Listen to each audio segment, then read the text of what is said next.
'దేవర' glimpse అయితే already వచ్చేసింది. 'దేవర' cinema గూడా రాబోతుంది గదా! ఎలా ఉండబోతుందనుకుంటున్నారు?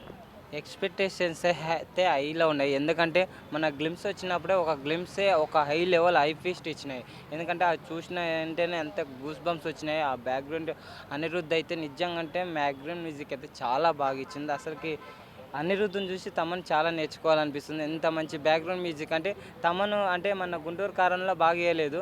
బట్ ఇంతకుముందు 'వారసుడు' అదే సంక్రాంతికి వచ్చినప్పుడు మంచి బ్యాక్‌గ్రౌండ్ మ్యూజిక్ ఇచ్చిండు. అట్లా అంటే ఇప్పుడు అది పక్కన out of issue.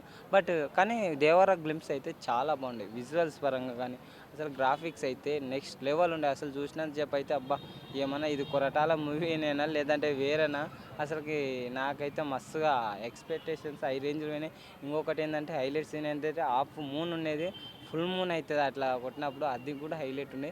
Fight scenes గానీ, ఆ షిప్స్ మధ్యలో వచ్చిన అంటే ఆ కొండలు అటు కొండలు, ఇటు కొండల మధ్యలో పడవలొచ్చేటప్పుడు విజువల్స్ గానీ, సముద్ర విజువల్స్ గానీ చాలా బాగా అనిపించినాయి.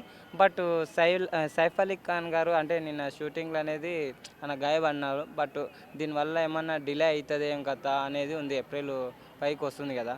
అది డిలే అయ్యే ఛాన్సెస్ ఏమన్నా ఉండవేమో అని కొద్దిగా ఉందన్నమాట.